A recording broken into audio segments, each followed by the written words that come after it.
চারিদিকে ধেয়ে আসা লেলিহান শিখা, দাও দাও করা উত্তাপ, তারপর চোখের পলকে সব পুড়ে ছারখাড়।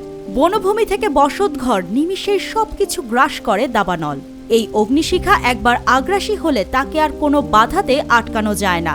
কোনো আধুনিক প্রযুক্তি দিয়েও দাবানলকে বাগে আনার কৌশল আয়ত্ত করতে পারেনি বিশ্বের সবচেয়ে উন্নত দেশটিও। দাবানলের কোনো পূর্ব সতর্কতাও নেই। দাবানলকে দুর্যোগগুলোর মধ্যে অন্যতম ভয়ঙ্কর বলে চিহ্নিত করা হয়।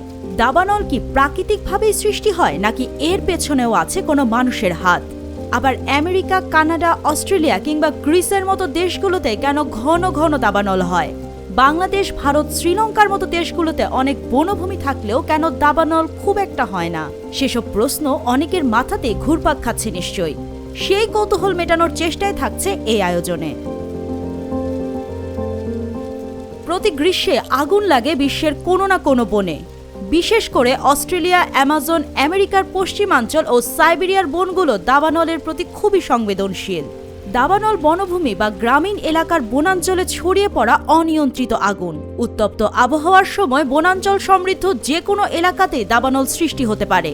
বিজ্ঞান বলছে বাতাসে জলীয় বাষ্প বা আর্দ্রতার পরিমাণ কমে গেলে বাতাস শুষ্ক হয়ে ওঠে, আর সেই শুষ্ক আবহাওয়ায় এক উত্তপ্ত পরিস্থিতি তৈরি করে। এমন আবহাওয়া দাবানলের জন্য বেশ উপযোগী। একবার কোনো উৎস থেকে আগুনের উৎপত্তি হলে তার নিমিষেই বাতাসের মাধ্যমে ছড়িয়ে পড়ে। বনাঞ্চলে প্রাকৃতিক নিয়মে গাছপালা থেকে ক্রমাগত পানি বাষ্পীভূত হয়। এতে ওই অঞ্চলে পানির ঘাটতি দেখা দেয়। মাটি বা বাতাসে বিদ্যমান জলীয় বাষ্প বা বৃষ্টির পানির শোষণের মাধ্যমে সেই ঘাটতি পূরণ করা হয়। তবে বহুদিন ধরে উত্তপ্ত ও শুষ্ক আবহাওয়া বিরাজ করলে গাছপালা পানির ভারসাম্য রক্ষা করতে না পেরে শুষ্ক ও দাহ্য হয়ে ওঠে। দীর্ঘ সময়ের জন্য শুষ্ক ও উষ্ণ আবহাওয়া বিরাজ করলে দাবানলের উপযুক্ত পরিবেশ তৈরি হয়। পরিসংখ্যান বলছে যুক্তরাষ্ট্রের বনাঞ্চলে নানা উপায়ে বছরে 1 লাখ বারের বেশি আগুন লাগে। এইসব আগুনের কোনোটা বড় আকারের দাবানলের রূপ নেয়, কোনোটা আবার অল্পতেই নিয়ন্ত্রণে আসে। এতে প্রতি বছর লাখ লাখ হেক্টর ভূমি পুড়ে ছাই হয়ে যায়। জানমাল সহ বহু ক্ষতির কারণ এই দাবানল। বজ্রপাত, আগ্নেয়গিরির অগ্নুৎপাত কিংবা পাশাপাশি থাকা শুকনো গাছের ঘর্ষণেও প্রাকৃতিকভাবে সৃষ্টি হয় এই দাবানল। তবে বিশ্লেষণে দেখা গেছে বজ্রপাত সহ এই আগুন লাগার প্রাকৃতিক কারণ মাত্র 5 ভাগের 1 ভাগ। বাকি 4 ভাগের জন্য কোনো না কোনোভাবে দায়ী মানুষ। আমেরিকাতে অযত্নে ফেলে রাখা ক্যাম্পফায়ারের আগুন কিংবা ফেলে দেয়া জ্বলন্ত সিগারেটের অবশিষ্টাংশ থেকেও বড় বড় দাবানল ছড়িয়ে পড়ার নজির আছে।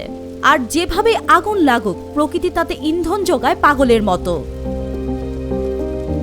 ফায়ার স্টর্ম, আগুনের সাইক্লোন, অগ্নি টর্নেডোর রূপ নিয়ে দিক বিদিক ছড়িয়ে পড়ে। ক্যালিফোর্নিয়াতে সান্টা অ্যানা শুষ্ক বায়ুপ্রবাহ অগ্নি স্ফুলিঙ্গকে মাইলের পর মাইল দূরে ছড়িয়ে দেয়।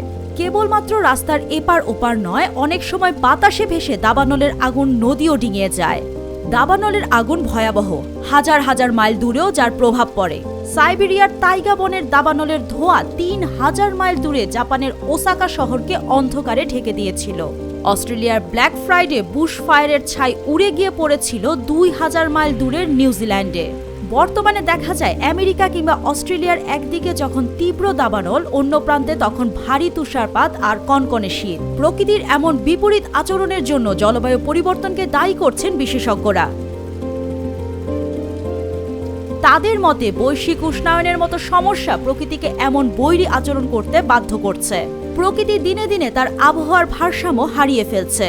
বিশ্লেষণ অনুযায়ী বাংলাদেশের ক্ষেত্রে দাবানল হওয়ার আশঙ্কা খুবই কম, কারণ এখানকার অনেক বন যেমন জলাভূমির পাশে অবস্থিত, তেমন বাতাসেও বছর জুড়ে আর্দ্রতা বা জলীয় বাষ্প মোটামুটি বেশি থাকে।